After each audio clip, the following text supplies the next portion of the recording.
Good afternoon, everyone. My name is Amal Haimeur, Assistant Teaching Professor at African American Department and the coordinator of Arabic program. Thank you so much for joining us today to celebrate our department's anniversary. It is a great pleasure for me today to introduce Dr. Charisse Burden-Stelly. Dr. Burden-Stelly is an assistant teaching professor, Dr. Burden-Stelly is an assistant professor of Africana Studies and Political Science at Carleton College. Dr. Burden-Stelly completed her PhD in African Diaspora Study at the University of California, Berkeley. Dr. Burden-Stelly is a critical Black Studies scholar of political theory, political economy, intellectual history, and historical sociology.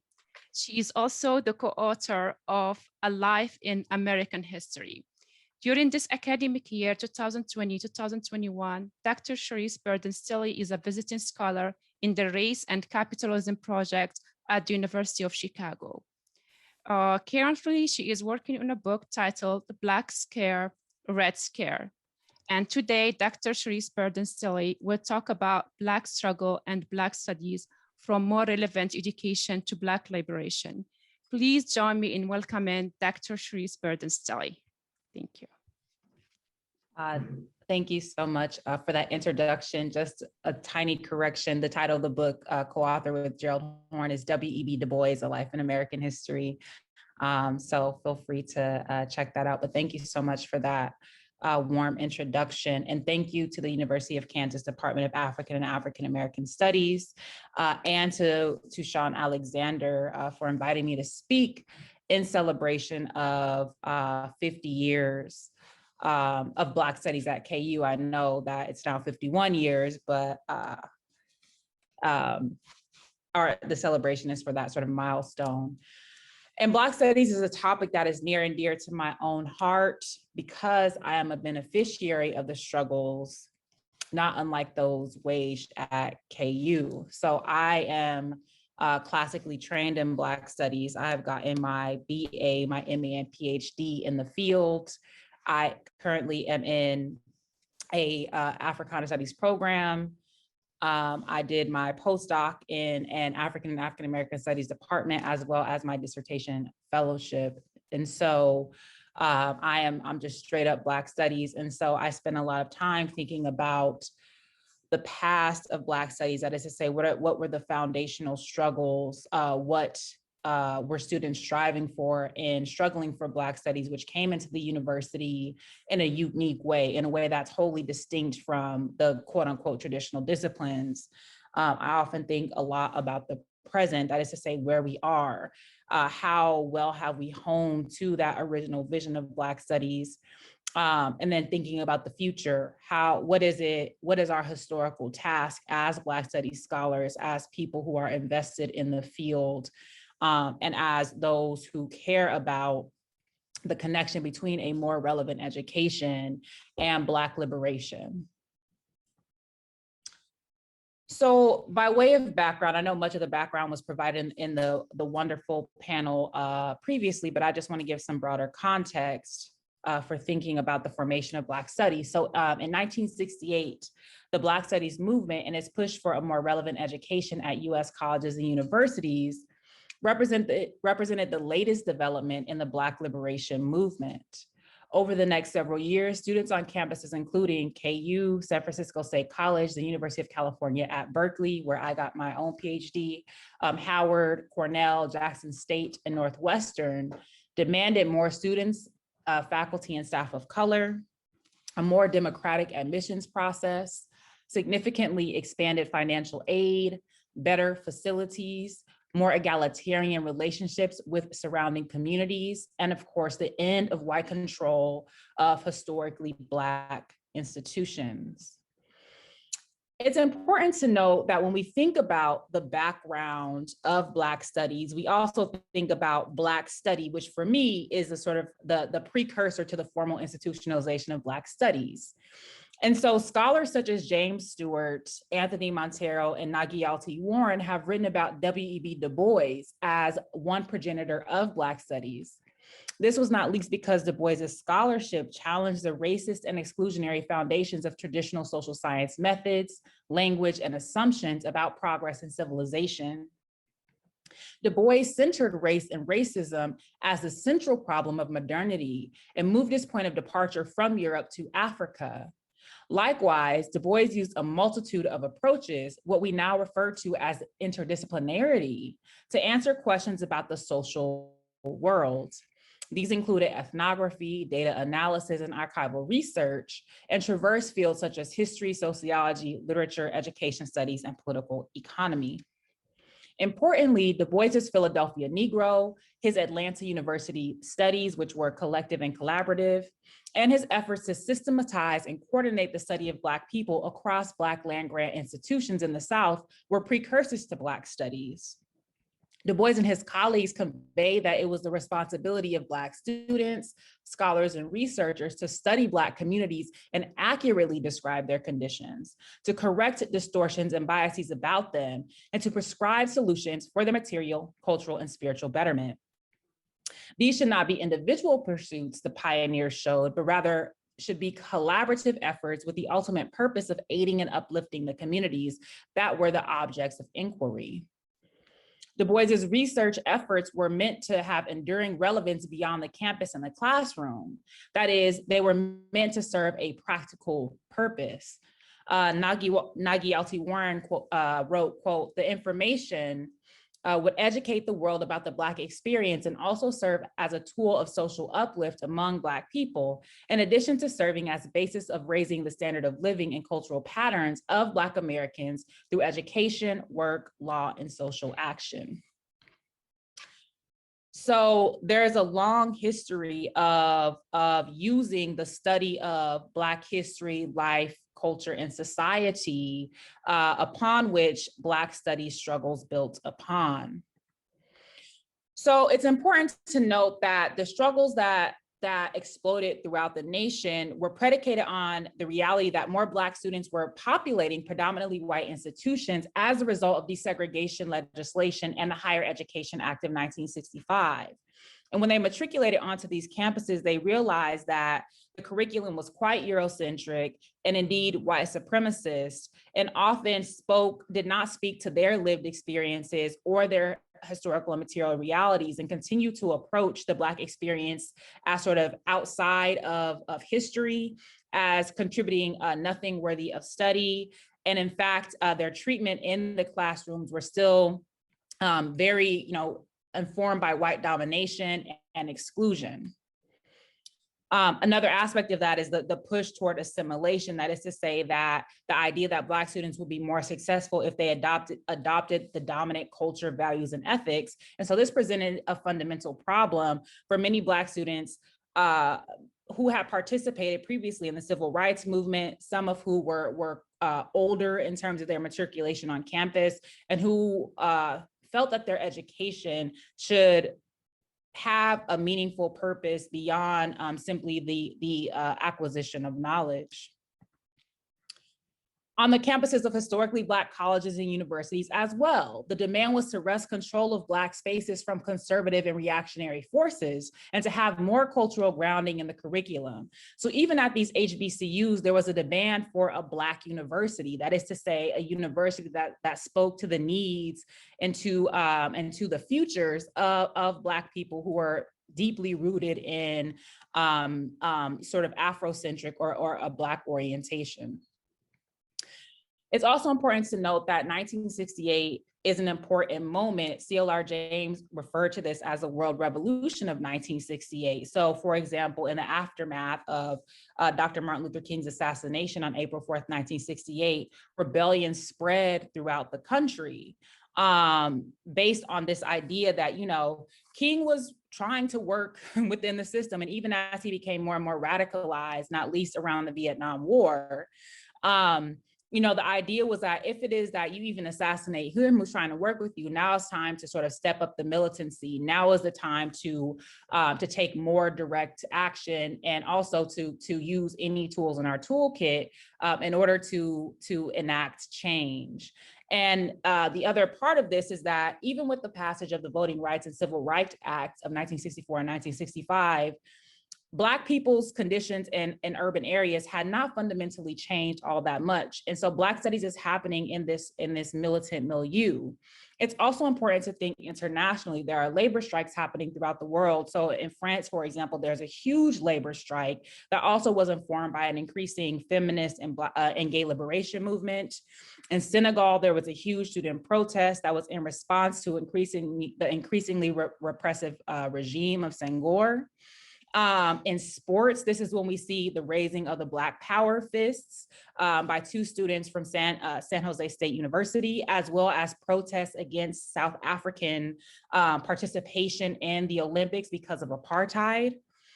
And we also see the burgeoning and this intensification of the anti-war movement.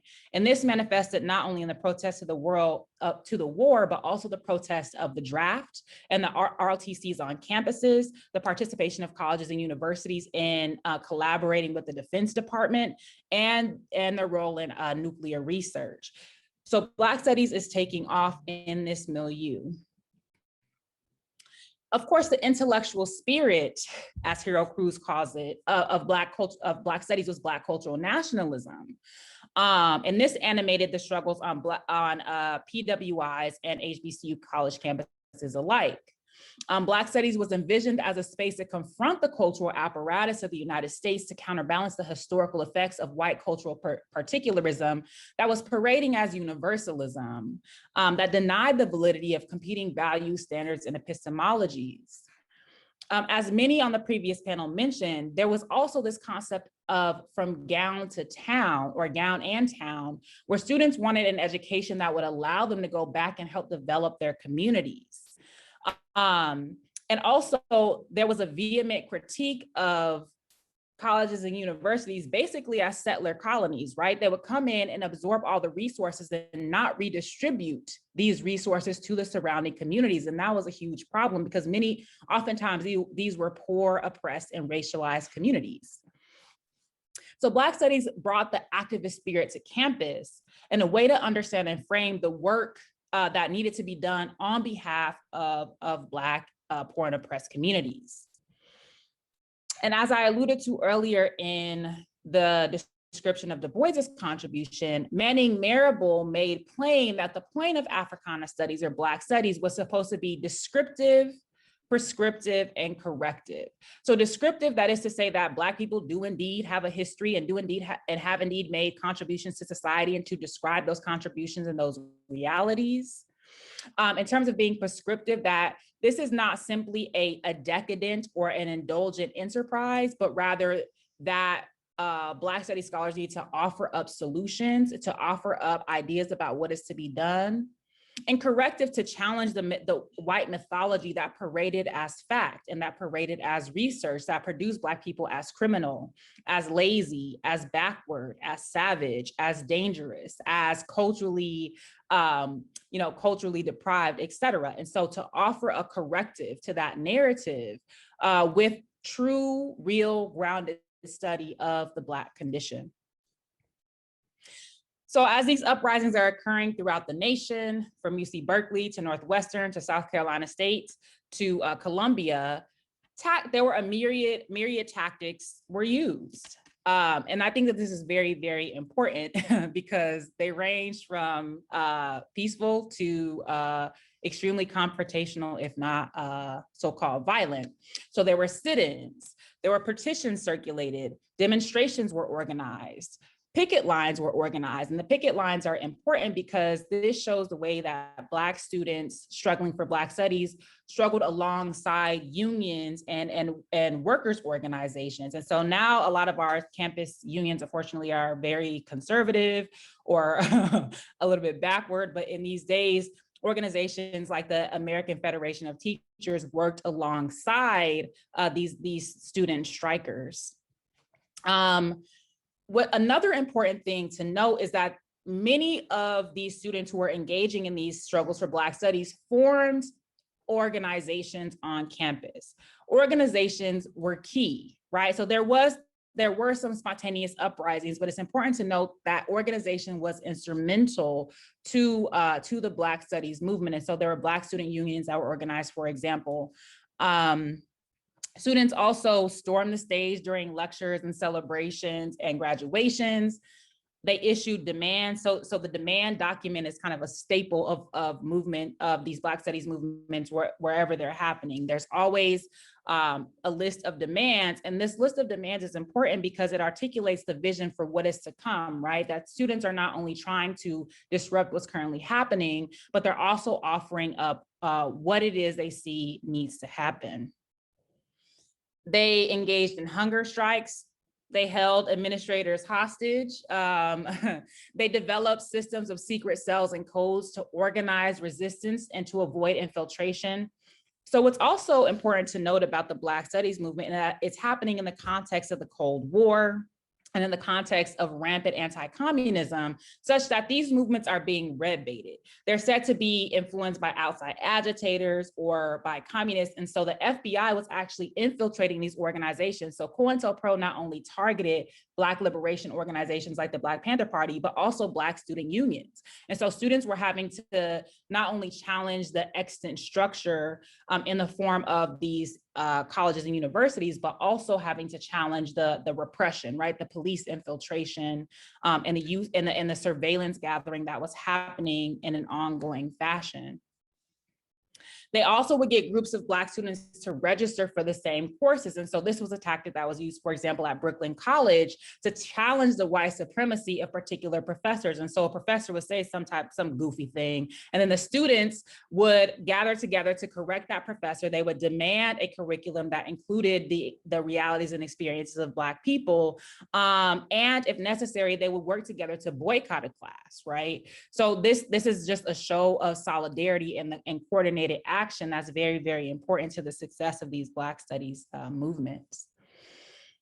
They also would take over faculty meetings and seize buildings. And so the students use all manner of tools in their toolkits. There were some fires set, there were some fire bombs thrown, right? So all of these were considered to be fair game in this fundamental challenge to the white supremacist imperialist system manifested in colleges and universities. And so, of course, administrations were forced to respond in varying ways to these insurgencies.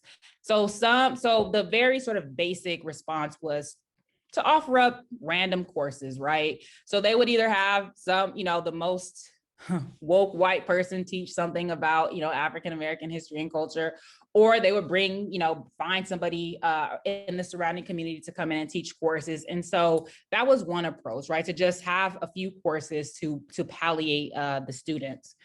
The other model is the program model, where essentially often what happened with this is that administrators will look at what courses were already being offered about the Negro, right, and gather these together in a program format so that students could major in Black studies, or at least minor, but faculty would still be in the traditional disciplines. And then the department model was kind of the most durable model, because that model allowed for the tenuring of faculty. It allowed for the creation of a autonomous Black Studies curriculum. And those tended to have more longevity, more funding, et cetera. Although funding is a persistent issue. So there's also the center model, right? So those are just kind of different ways that administrations responded to the Black Studies protests. So in terms of thinking about the relationship between a more relevant education and Black liberation, I understand the Black Studies movement in the United States to be in relationship to earlier and contemporaneous Pan-African and Third Worldist struggles to eradicate forms of domination, including capitalist imperialism, colonialism and neocolonialism, white supremacy and Eurocentrism, and war and nuclear proliferation. Such insurgencies were manifested, for example, in the 1945 Pan-African Congress, the 1955 Bandung Conference, or the Asian African Conference, the 1966 Solidarity Conference of the Peoples of Africa, Asia, and Latin America, commonly known as the Tricontinental Conference. So the drive for Black Studies offers similar critiques of oppression by students who position themselves as third world subjects in the belly of the beast in their demands for a more relevant education. So I understand the Black Studies movement in relationship to Pan-Africanism, the Bandung spirit, third worldism, and tricontinentalism for a number of reasons. First is that they were inaugurated in the late 1960s by students and community-based demands for a more relevant education, which represented the intellectual expression of political Pan-Africanism in the United States and colleges and universities. So often students were thinking about the condition of African Americans in the United States in relationship to liberation and decolonization struggles in the Caribbean, in Africa, and also in Asia. They were seeing these things as linked. Student agitation for a culturally legible education with utility beyond the ivory tower fundamentally challenged the imperialist, white supremacist, and bourgeois logics of the traditional disciplines. They wanted an education that would allow for economic development of local and global communities, Black self-determination and racial equality, and the importance of an internationalist framing to connecting African descendant struggles for liberation in the global North and the global South. And they also drew upon anti-imperial, anti-colonial, and anti-racist insurgencies as a metaphor and analogy for their position as an internal colony. So it's so that the idea of internal colonialism was very, very important at this moment. So people from Robert Allen to Harold Cruz to Kwame Ture, then known as Stokely Carmichael, offered up this idea of internal colonialism. And this framing did a lot of work, but one of the things that it did was link up the struggle in the US of racialized persons in the US to the broader struggles happening throughout the world against US imperialism. Black Studies was, the Pan-African foundations of the Black Studies movement sought to link the ways in which imperialism and regimes of coloniality made Blackness legible across time and space. So whether you were in a ghetto in New York, or a favela in Brazil, or a township in Johannesburg, or a garrison in Kingston, those conditions were legible and were related to the forms of oppression, domination, and dispossession to which Black folks were subjected wherever they were located. As such, the Black Studies movement in the United States can be understood as a Black and third worldist challenge to the color line, as Du Bois called it, with a specific focus on United States colleges and universities. Through its identification with decolonization struggles in the third world, it combined revolutionary and cultural Black nationalism and third worldism to challenge the status and imperial logics of traditional disciplines like sociology, anthropology, political science, and economics within the academy. Student activists defined themselves in opposition to and in rejection of whiteness, Eurocentrism, capitalist individualism, and Cold War conformity.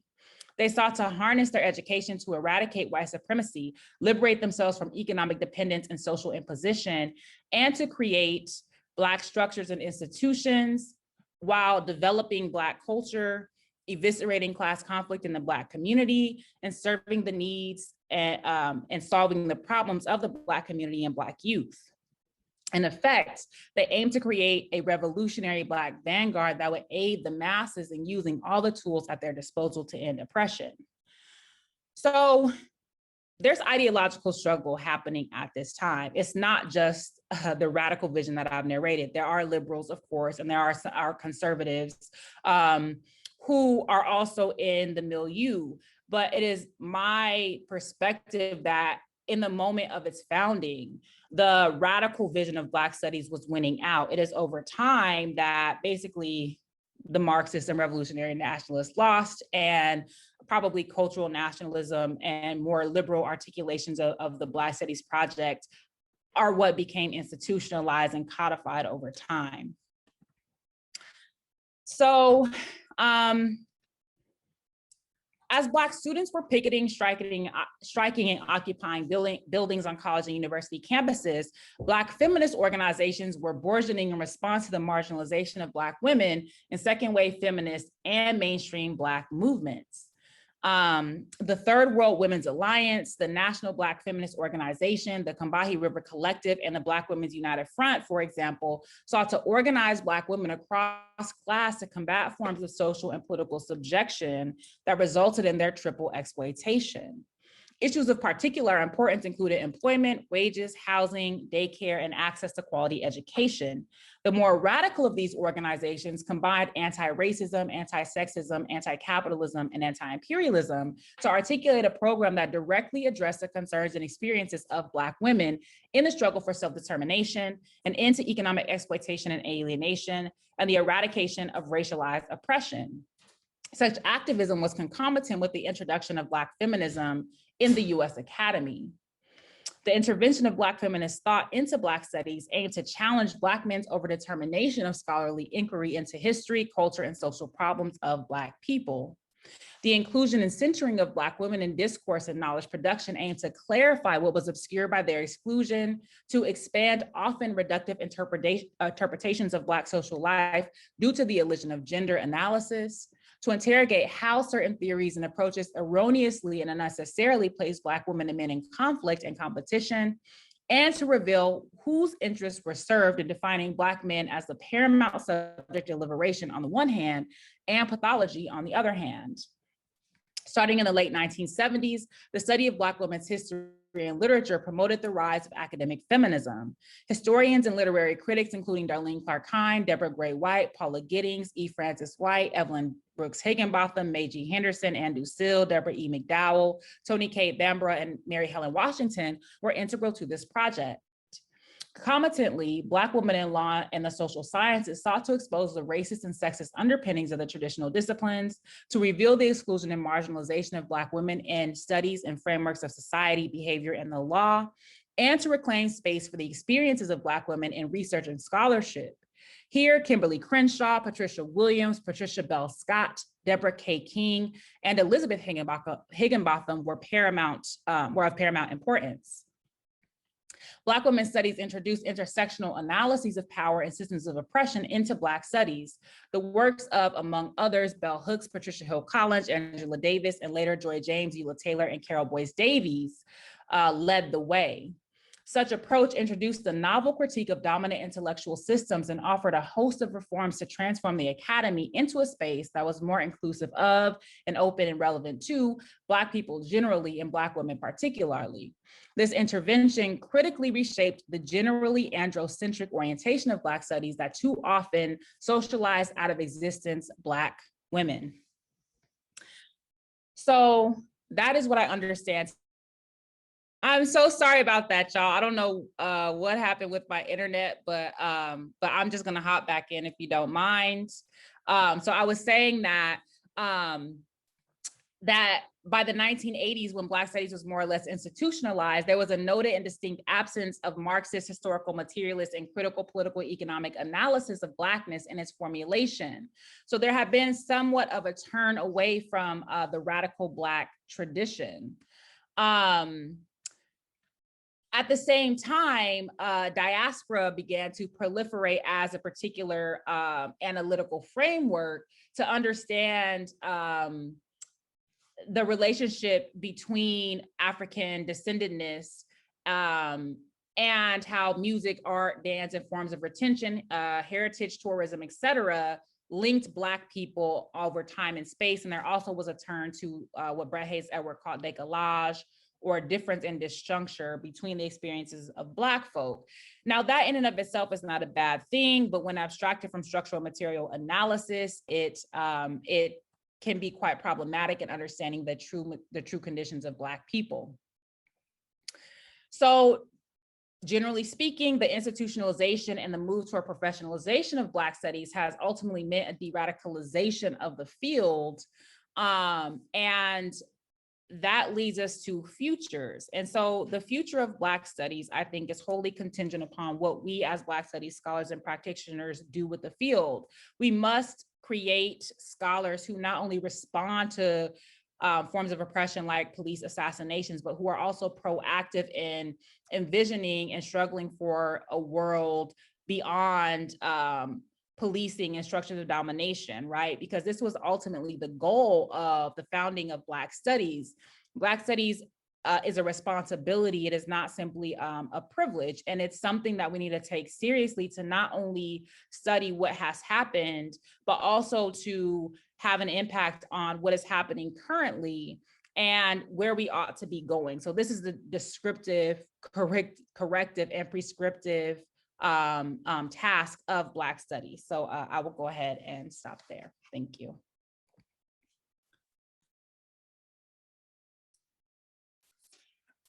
Well, thank you, Professor Charisse Burden-Stelly for the keynote address. And a Zoom meeting, it's not complete without a technical setback, and good job recovering from the technical setback. I made a few observations on the presentation that you gave. And what I actually noted was that there was a really strong relationship between what you were talking about in the panel that we just heard. So we are all beneficiaries of the struggle that was waged by the tillers of the soil, those who spoke in the previous panel. So such individuals who laid the foundation for Black Studies at KU and also other institutions in the US.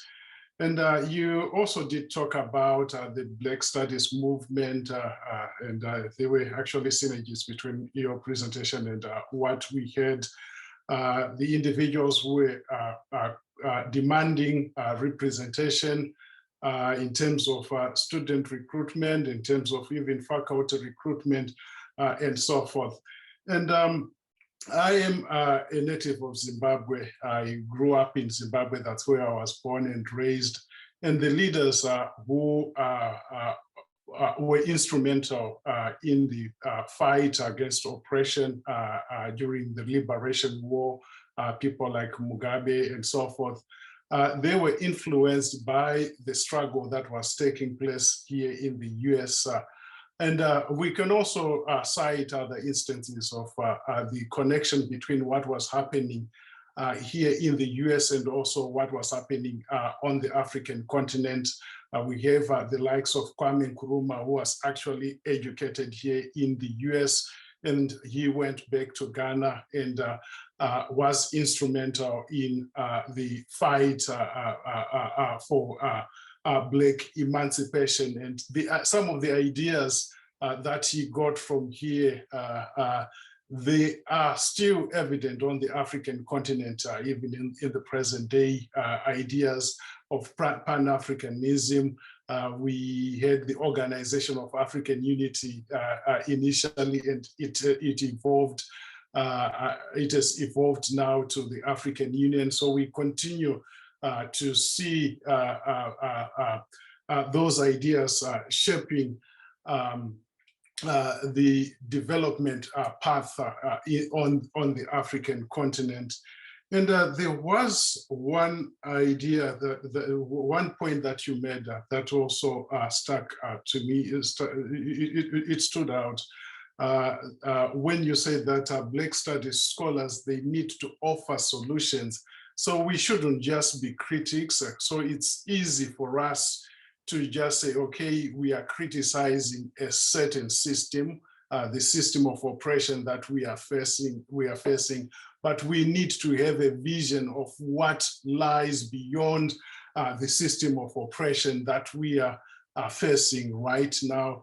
So I think that's something that we also need to continue doing as scholars.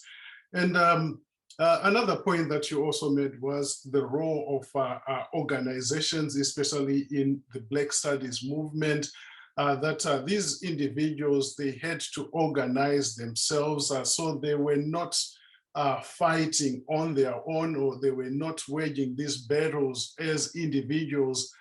So it's something that's even relevant right now, that even as we say,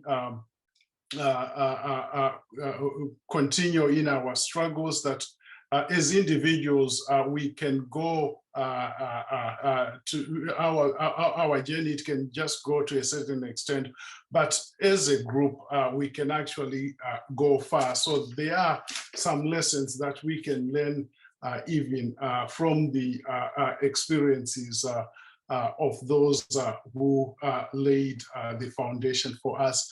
So at this point, I will open the floor for discussions. So if you have questions, please make sure that you post them in using the chat function. So there is one question in the chat that was posted by Professor Tony Bowden. So he says, given the role of Black artists, Amiri Baraka, Sonia Sanchez, Sarah Webster Fabio, to name a few, in the Black Studies movement, and the fact that that Black cultural philosophy is often reflected artistically, what are your thoughts on one of the effects of professionalization of Black studies, particularly the compartmentalization of theory on the one hand and creativity on the other hand? Yeah, so another, important person and cultural worker, as I will call them, is, Askia Ture, and they absolutely were essential to the establishment, not only the establishment of Black studies, but also the struggle. They struggled in these movements with students, right, alongside students. And so I think the problem, one of the issues with Black studies is what you describe as compartmentalization, that even as we're supposed to be interdisciplinary, or even some might say transdisciplinary, right? That is to say that we are supposed to be questions driven as opposed to disciplinarily driven. But as time goes on, we can, there's a way in which we've moved away from that, such that art history, for example, or creative writing or political science, these are considered to be individualized approaches to studying something about the aspect of Black culture or Black cultural life or history, as opposed to Black history, life, and culture demanding that we draw on all of these different tools, all of these different approaches to engage the question of liberation, right? So to me, Black studies is always about this question of liberation and struggle. It has to be, because otherwise, what's the point?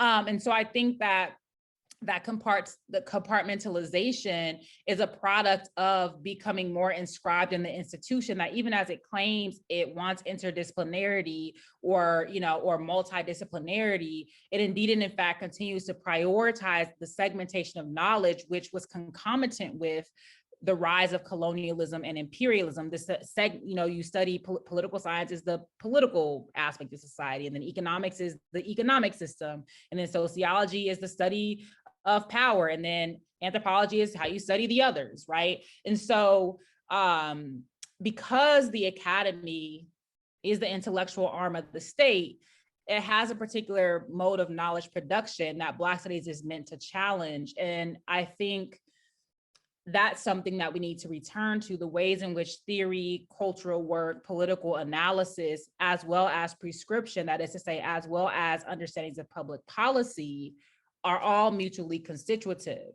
And this is also why Du Bois is an important model, because he represented, if you read Souls of Black Folk, for example, if you read any number of his works, he's combining all of these different approaches in terms of understanding the Negro problem, so to speak, or the Negro question.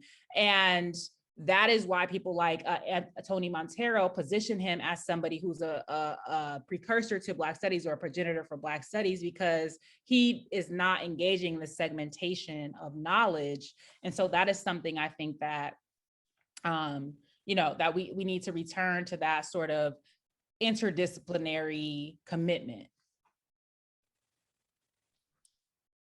Okay, well, thanks for the response. So we are still waiting for the questions to keep coming.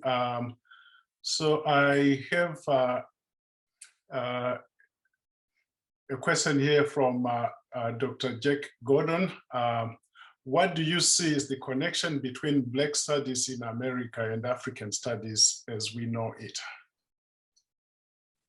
Well, Black studies was actually a challenge to African studies. So there was a struggle, for example, in the American Studies Association that led to the formation of there was a struggle in the African Studies Association, I want to say 1968 or 1969, that led to the development of the African Heritage Studies Association, precisely because predominantly white Africanists understood Black studies or Africana studies as a separate project than African studies. And those who are struggling for Black studies saw these as integrally linked.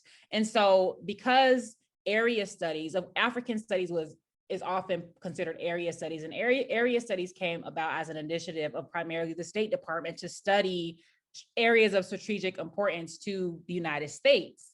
And so I think that the connection that Black folks in the US were trying to forge between Africana studies and African studies was to connect them, right? To say that what's happening on the African continent has deep relevance and importance to what's happening in the United States and vice versa. And these are the Pan-African foundations. This is why I talk about Black studies needing to be understood in a Pan-African milieu. And so again, there has been over time perhaps a push away from so one example is like this, the rise of the Black Atlantic as a framework of analysis, which, as many people who've critiqued that book by Paul Gilroy, The Black Atlantic, have shown, Africa completely falls out of that narrative, right? Black studies is reduced to this Atlantic space, and Africa is just sort of somewhere in the background, some form of imagination. And so I think the project of Black studies, or of Africana studies particularly, this is why James Turner used the term Africana studies to connect diaspora to Africa, right? This is the purpose of that nomenclature. And so I think that the purpose of Africana studies is to have a holistic approach of the Black world, as it was also called, as opposed to studying Blacks in America, Blacks in the Caribbean, Blacks in Africa in a comparative or segmented fashion. Well, thank you. Please keep the questions coming. Betsy, we are still waiting for your question, your completed question. So this question comes from Miriam Soliman.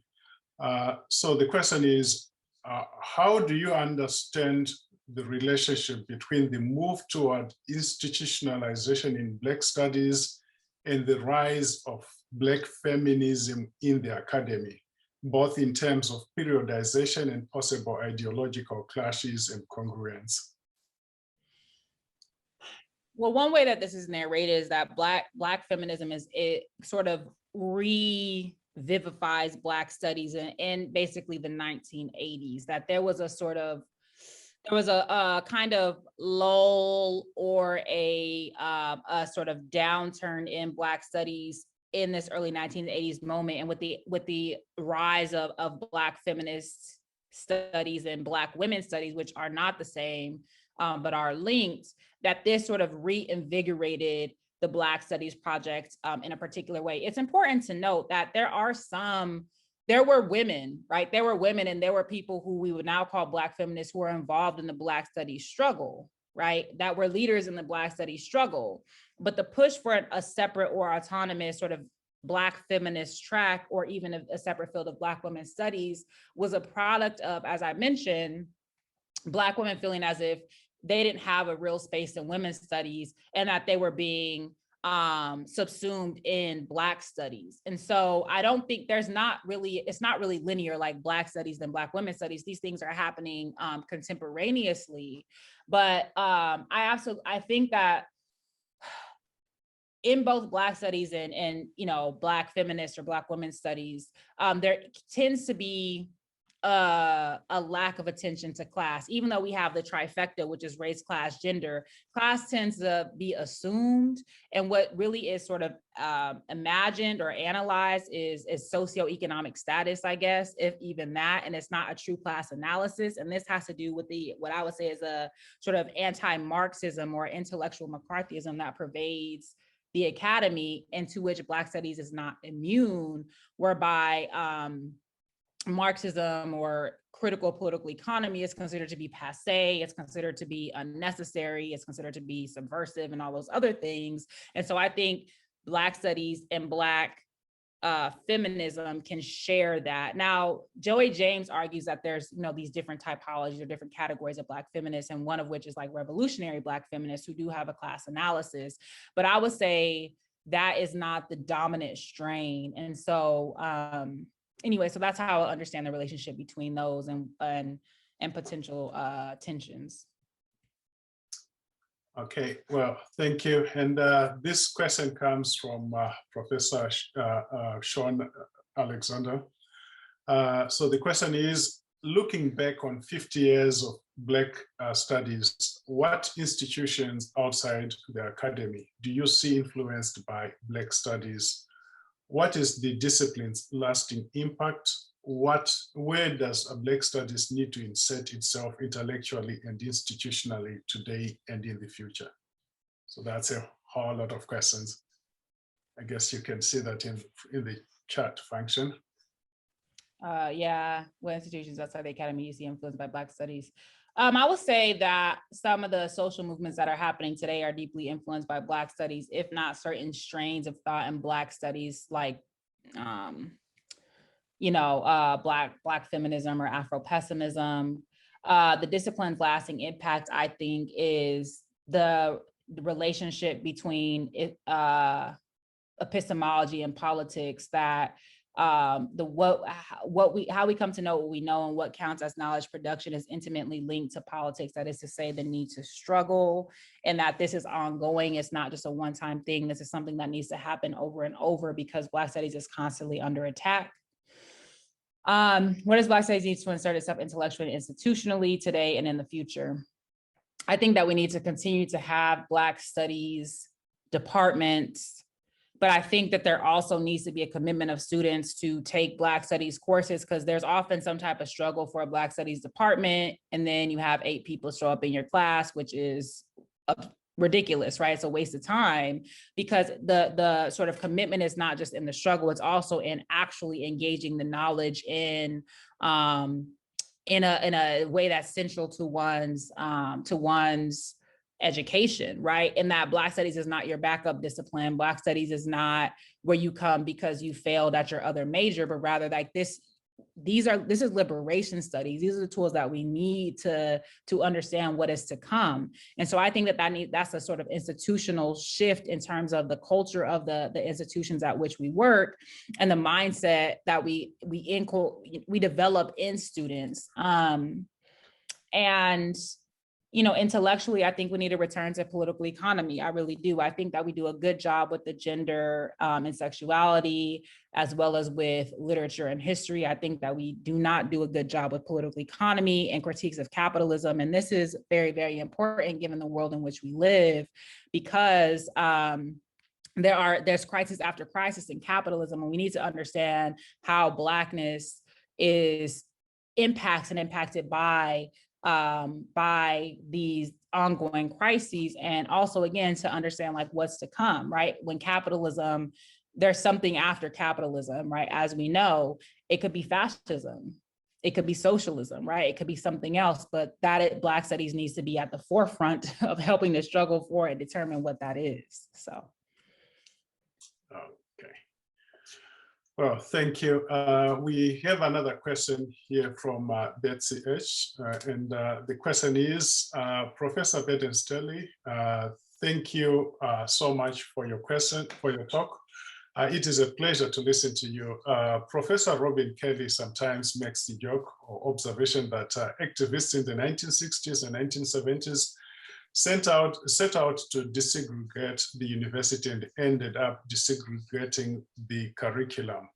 One way this has shaped the past decades on campuses is that more and more white students read Black, African, and other anti-colonial writers, even as enrollment and retention of Black students remain static or declines. What does the next insurgence of Black students need to take on in taking that history into account?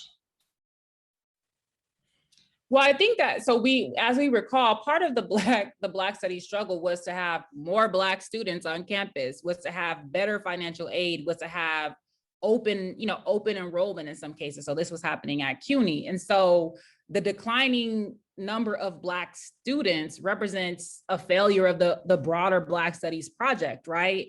It was to have more Black people at all levels of the institution, from the regents to the janitors, including students. And so part of the Black Studies struggle and the Black Studies task is to have more Black students on campus, but not only just on campus to then major in computer science so that they can get a job, right? But to then engage in Black Studies, to realize that Black Studies is a key sort of weapon, right, in the struggle against the social maladies that continue to plague us. And so I don't have any problem with white students being exposed to this knowledge, because as we know, Black people are subjected to racism, right? Racism structures our lives, but it's a white problem. And so I think that this knowledge is for everybody, but Black students particularly need Black studies for this sort of both cultural relocation and also to have a real interrogation of where we are and sort of where we're going. And so I don't know if I necessarily understood the question about the disaggregation of the curriculum, but yeah, so I mean, I think the next phase of Black Studies, again, is to not just demand these departments, but also to demand a critical mass of Black students, right? Racialized, oppressed, poor students to take them. Is to demand that when those students come to colleges and universities, that they're fully funded, that they have cultural centers, they have places where they can gather together extracurricularly. It's a living wage for students who work on campus, for anybody who works on campus. These were all part of the Black Studies struggle. And I think we need to return to that it's not just, again, like Black Studies is not supposed to be decadent. It's not supposed to just be this pursuit of knowledge for knowledge's sake. There is a purpose to it. And so I think that's sort of the next phase of struggle, and to make sure that these departments, and I do think we need to move toward departments away from programs, but to make sure that they're fully funded, that they're well resourced, so that it's not a constant struggle to bring students in and to do the type of programming that needs to happen on and off campus. So. Well, thank you. So you've actually answered one of the questions that I wanted to ask you about, say, Black student recruitment and so forth. But I'm also reminded of some of the exercise that I was doing a few weeks ago, where I was writing to students, inviting them to major in African and African American studies. And one student wrote to me saying that, oh, I cannot major in African and African American studies because I want to be rich. That was their response. So, which is something that raised a question within me. Okay, so what can we do to make Black studies appealing to Black students, and how can we make them see that there is actually a future in them taking Black studies as a major? Mm-hmm. Well, I don't want Black studies to be a space where people who want to get rich come. That's not the point. I'm an anti-capitalist, period. So that is not what I want for my discipline. I don't want my discipline to produce students who have those types of goals. I think that the way that we attract students is with our mission in mind, that we're under duress.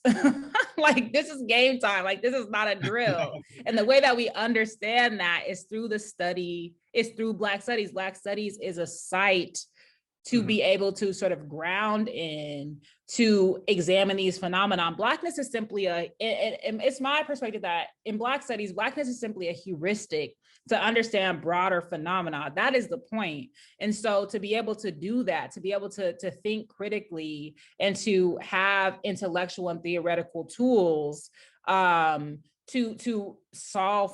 problem solve in a fundamental way that is not to the end of reproducing the system. To me, that is the appeal of Black Studies, and people are going to either want to do that or they're not. But yeah, I don't, if people want to be rich, they should, I don't know, be pre-med or something. I have no idea, but I mean, I think that the reality is less and less people are going to be able to be rich, and more people are going to be being exceptionally immiserated. And so I think that it behooves us to be oriented toward and ground with those people, and to figure out that, and to make that the center of our analysis, and not being part of the ruling class. So. All right. Well, thank you. So the next question comes from an anonymous attendee who says, thank you very much for this talk. This is a follow-up question for numerous points made thus far. You have brought up several times the importance of a class analysis and a critique of political economy in Black studies. You also brought up the importance of Black studies in transforming scholarship and knowledge production. In the modern academic environment, how can Black studies return to its anti-imperialist, nationalist, liberationalist, and socialist roots? Is it possible in the contemporary university? That is, will a return to a political economic analysis be enough for this shift? I think it's possible. I mean, the economists are doing it all the time. They're just pre-market economists. They're just not, so so this type of analysis is happening from the right or from the center all the time in the dominant disciplines. What I think Black studies to do is take up these tools from the left, right? And with an internationalist perspective in mind. And the way that you do this is it matters who you hire, right? It matters the courses that you teach and the courses you design. It matters the types of books you assign. It matters your sort of your pedagogy and your epistemological framework matter, right? So it's, even if we got, so it's those who are in Black studies, it's for us also to understand what the founding mission and the founding struggle of Black studies was, and to recommit ourselves to that, right? It's not only for people who to come, because ultimately we're training up the next generation. And if we're training them to be careerist, bourgeois Negroes, members of the niggerati, so to speak, then that's on us. And so we need to do better. We need to read, we need to study, we need to recommit ourselves to what that project is, and not simply not think of Black studies as a process of class formation, which is ultimately how we see the university in general, that we're creating the middle class, right? We're creating the new middle class theoretically, but that's also a pipe dream, because the middle class is being eroded. Right. And so what does it mean to train people for something that the overwhelming majority of them are not going to be able to obtain anyway? To me, we might as well train people for the reality and also for what's to come. And so, I mean, I think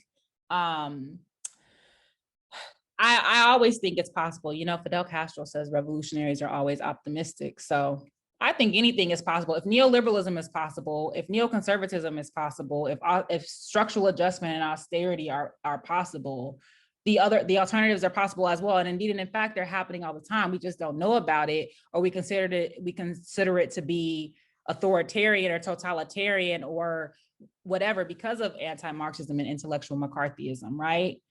It's happening all around us. We just need to have a reorientation to it. Well, thank you. We still have 30 more minutes, so please keep the questions coming. So the next question comes from Professor Jessica Hbcus. So she writes, thank you so much for your presentation. African and African American Studies houses an Arabic and Islamic studies concentration that has been at times challenged from outside the department. Would you please speak to the relationship of Black studies with Arab studies or Islamic studies, for example, as seen with solidarity with Palestinian liberation? Thank you. Mm-hmm. So I think that's actually a novel formation. That tends to not be the case. So I think that's something that's unique to KU. So perhaps Sean can speak to that. What I will say is that, again, when you think about Black studies as one enunciation of tricontinentalism or Pan-Africanism or third worldism, all of those formations are in solidarity with Palestine. This is, some argue that this is one of the sort of bifurcations between the traditional civil rights leadership and Black power was the alignment with the PLO and with Palestine. And so I think that to the extent that we're against settler colonialism, to the extent that we're against apartheid, to the extent that we're against oppression and domination and exploitation, then Palestinian liberation and Palestinian solidarity is essential to Black studies, right? We don't support any settler colonies. We don't support any apartheid regimes, you know? And of course you get in trouble, and this is recorded, so I mean, it is what it is. You're getting in trouble for saying things like that, but this is the new intellectual McCarthyism, right? There's a name for it. I think it's left except Palestine or something like that. There's a terminology about it, but like, this is the reality of the situation. Like, we have to be, like, liberation is liberation for all exploited, oppressed, racialized people. So I think that the, you know, Palestinian liberation is a key way to bring together, you know, Arab, Muslim, and Islamic studies and Black studies, because also these things are not mutually exclusive. Like, there's Arab-speaking people, Muslim people throughout the African continent. Indeed, and in fact, if we look at something like AFRICOM, AFRICOM is huge in Africa right now, and it's meant to be a sort of quote unquote counter-terrorist presence on the continent, right? And so we see that like anti-Muslim or anti-Islamism impacts the continent as well. Issues that are happening in Mali, Chad, Burkina Faso, all of those are part of this, the way that Africa is being ensconced in the war on terror. And so I think that we need to be aware of this, right? Again, Black studies having a global perspective, a Pan-African perspective, would, you know, necessitate thinking with these other fields. But again, like Sean can probably speak more to that formation and how that came about than I can. Thank you. So the next question comes again from Dr. Jake Gordon. The question is, what are your opinions about Black studies in HBCUs and in African universities? The opinions about Black studies in HBCUs and in African universities. I think it's important. I mean, you know, as I was saying, HBCUs were struggling for Black studies, and they were struggling for a Black university because of the deeply conservative natures of some of these institutions. And so the corporatized nature of these institutions, it's something like 90% of Black people who work in corporate America come from historically Black colleges and universities. And so the insurgent nature of Black studies is absolutely important at HBCUs.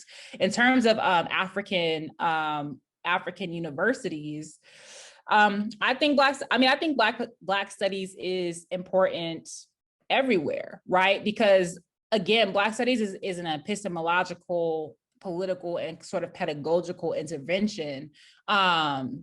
So it should necessarily be everywhere. Just because you're Black doesn't mean you need it. And that's a mistake a lot of students make. They think they have this epidermal knowledge that they're Black, so they already know this stuff, and they don't be knowing shit. Like, they come in and they don't know at all, right? They know nothing about history, you know, they know nothing about what's happening beyond the United States. And so everybody needs this. Like, everybody needs this study. As you mentioned, Kwame Nkrumah was educated at Lincoln University which is a historically Black university.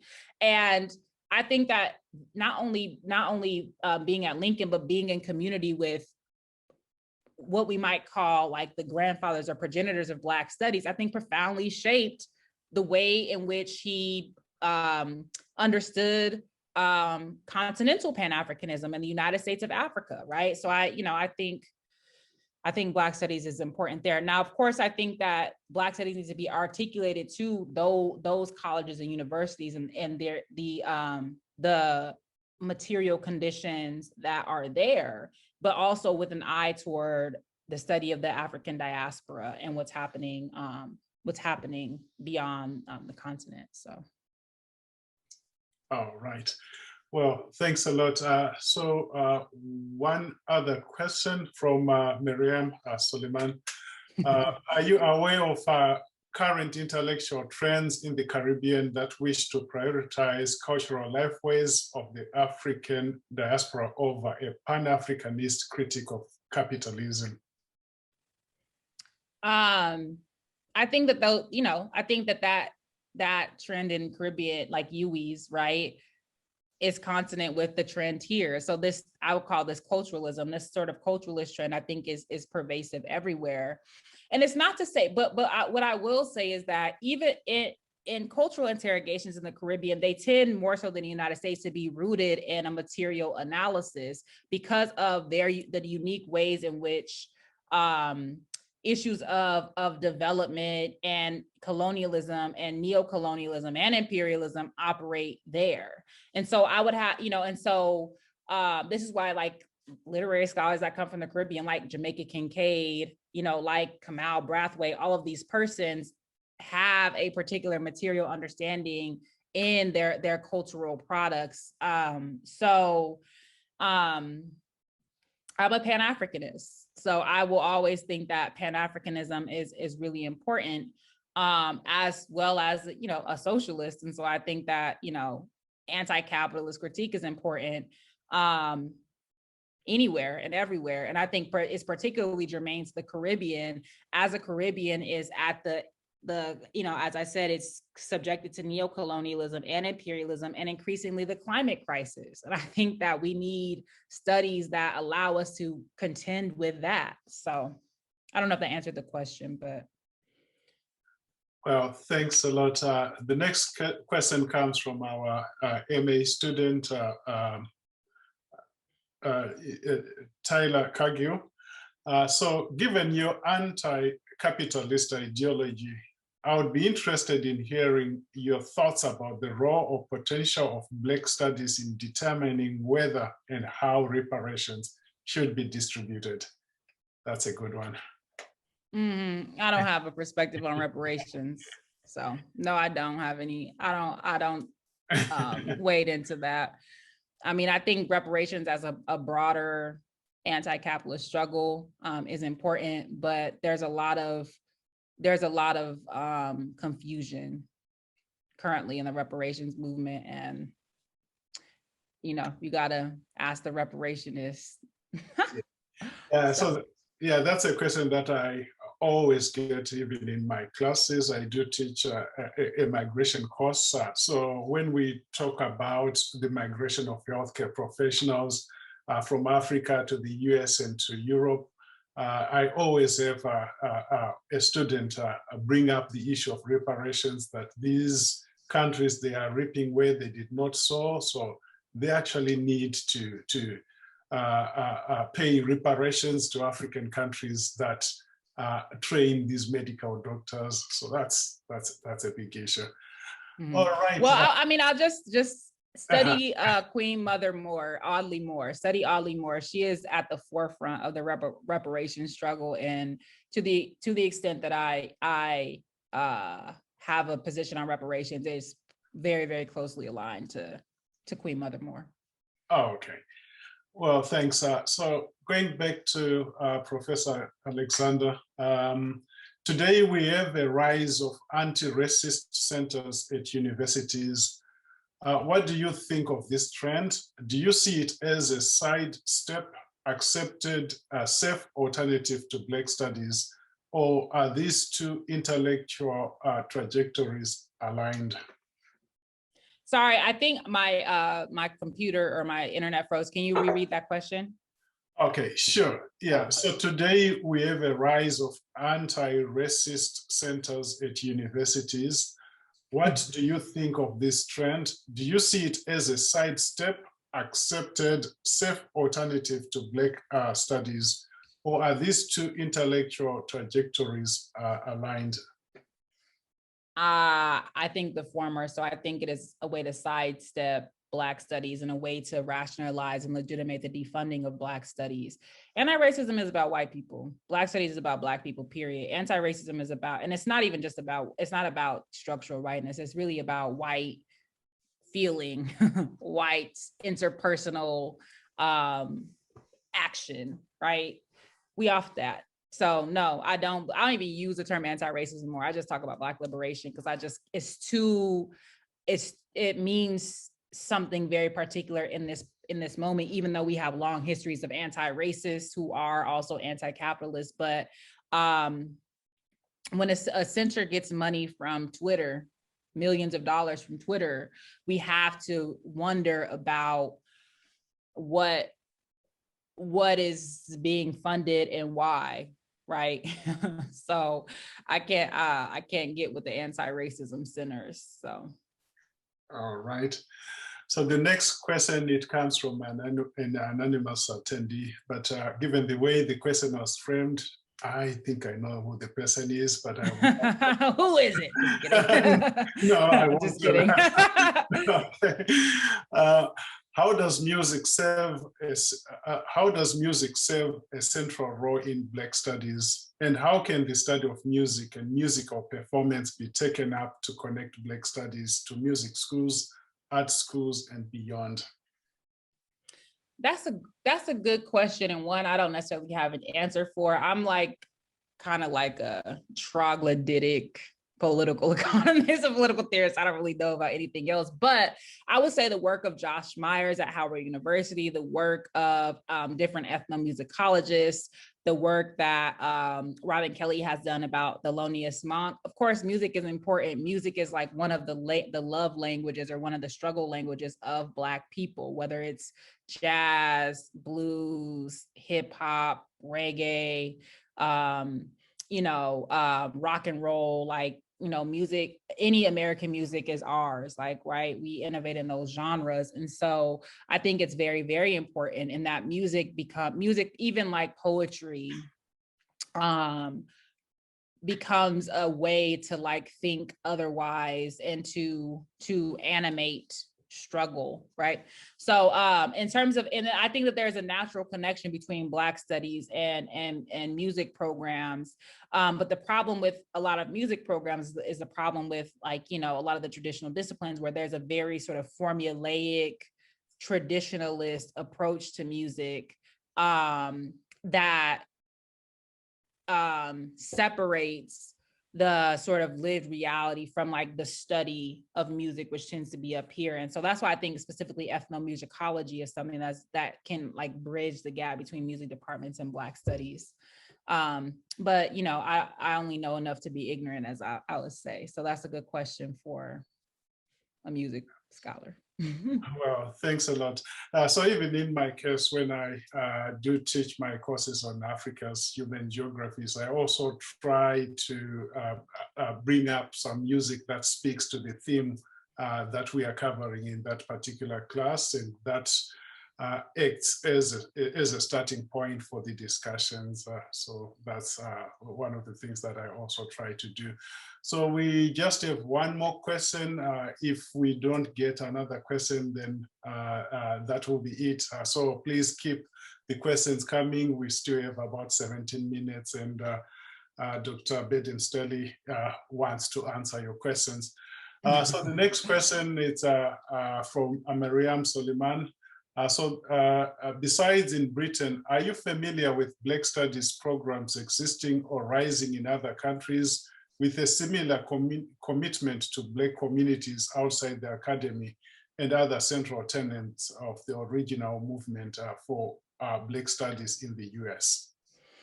There was a push at one point for Black studies in Germany. And I know a lot of American scholars pushed back against that because I think it was initiated by a white scholar and was not in communication or solidarity with Afro-Germans. That is the only other space other than Britain that I know about that has Black studies. I'm working with a student who is in American studies. He's at a German university. He's working in American studies. And so I think that there are slowly in places like the Netherlands and Germany pushes for Black studies. I will say they tend to be modeled after Black American studies. I think, and that also tends to be the subject. So it's a lot of popular culture. It's a lot of cultural studies. So it's taking up a lot of what I see to be the issues in current Black studies. But to my knowledge, those are the two, Great Britain and then Germany, are the two places that I know about. And I actually don't even know the status of the Black studies, the move for Black studies in Germany at this point after that larger protest. But I think it's really important, but I do think that places that want to form Black studies departments should study the origins of Black studies and like the community orientation. What can be very difficult about that is that if there's a very, very tiny Black population, what is to be done, right? So what does like being rooted in the community look like when there's a very tiny population of Black people in those communities? And I would say that's where internationalism and Pan-Africanism becomes very important, because a lot of, that is the way, and especially the study of colonialism and neocolonialism, because that's the way to link up the experiences of persons racialized as Black in the quote unquote metropole with broader struggles in the diaspora and on the African continent. So. Okay. Well, thanks. And that question, it actually reminds me of a question that I've always had. In the UK, there are African studies departments, lots of them, almost every major university in the United Kingdom, it has an African studies department. And we also have Black studies and African and also African American studies departments here in the US. So are you familiar with the African studies departments in the UK? Because I just want to find out what's the difference between the study of Africa and the African diaspora in the UK and the US. How different do the Africans and African diasporas studied in the two countries? I don't know if it's something that you have covered in your work. Well, my sense is that the African studies programs that are in Great Britain are not unlike African studies in the United States. They tend to be dominated by white scholars and with a sort of anthropological or development type focus. They're not at all like Black studies programs, which are majority or plurality Black people studying Black people in different localities, including in on the African continent. And so that's my sense. And they're because these tend to be like African, what is it? SOAS, so Oriental and African studies. So it's very colonial, or and sort of that's the milieu out of which they're born. And so that's my sense. But I've not studied, I'm not an Africanist, so I don't know. All right. Well, thanks. So this is our final question, unless we get one more in the chat from Professor Alexander. It says, you are speaking at KU, the School of Doxy Wilkerson, where Doxy Wilkerson received 2 degrees. Can you speak briefly about your work on Wilkerson as we close? Yeah, sure. So Doxy Wilkerson is really important. He was a professor at Howard University, specifically in English. Yeah, he left in 1943 to become a professional revolutionary. That is to say, he joined the Communist Party to work full-time for the Communist Party. And he's really important. So I'm one of, my third book, I guess, will be on Doxy Wilkerson and his political thought. He's really important because he really studied Black education and Black to draw out the sort of contradictions and forms of oppression and exploitation in in American society. He was a union person, so he was the vice president of the American Federation of Teachers. And then he went on, he was engaged in numerous struggles. He was a member of like the Council on African Affairs later on. He was a member of the Civil Rights Congress. He was a teacher at a night school, an adult education night school called the Jefferson School of Social Sciences. And so he's just one of those consummate radicals, and he conveys what Black academics can do outside of the university. And so oftentimes, you know, we feel like I feel like I don't have any other skills. I'm just smart, like, you know, to the extent that smart is a skill. So what would I even do outside of academia? And he just showed that, you know, he dedicated his life to struggle on behalf of Black working and oppressed people. And so KU is important in that story because he talks about how he was first exposed to socialism there. He wrote in Oregon called The Dove. And he talks about that a little bit in a piece, a two-part piece he wrote called Why I Became a Communist. And so, you know, I just think Doxy Wilkerson, along with William Alpheus Hunton as well, was a professor at Howard University, left Howard University to become a permanent, to work permanently for the Council on African Affairs. These are academics or intellectuals who dedicate themselves permanently to the movement. So they commit what we call class suicide, which is really important. So that's my work on Doxy Wilkerson. I think is amazing, very interesting. Not enough people know about him. I think he's a really, really important person who was connected to people like Du Bois and Paul Robeson and Marvell Cook and Louise Thompson Patterson and just many, many other people who we know more about, but we don't know very much about him. And so that is my work on Doxy Wilkerson. Oh, thank you. There was just one comment. I think it was building on to the conversation that we had a few minutes ago about African studies in the United Kingdom. What are their focus? So someone added that the London Metropolitan University in the United Kingdom had a conference on dancing at the crossroads, African diasporic dances in Britain in the middle of the 2000s. So also dances are part of it. It was also about Harlem and its Lindy Hop, authentic jazz dance at the Savoy. That's it. So okay. It's like we have exhausted all the questions.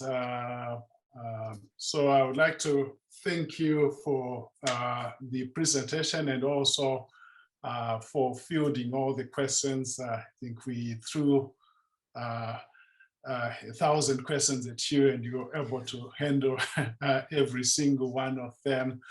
So can you please join me in thanking Professor Charisse Burden-Stelly for the presentation. Our next panel starts at 1:45 and it's going to be on art and activism, 50 years of Africana Studies at KU, and it will be moderated by Dr. Hbcus. But in the meantime, we are going to have some performances and thanks a lot, everyone, for attending. Stay on. All right. Thank you so much for having me. Appreciate it. Bye. Thank you very much, Charisse. It was fantastic. And thank you. It's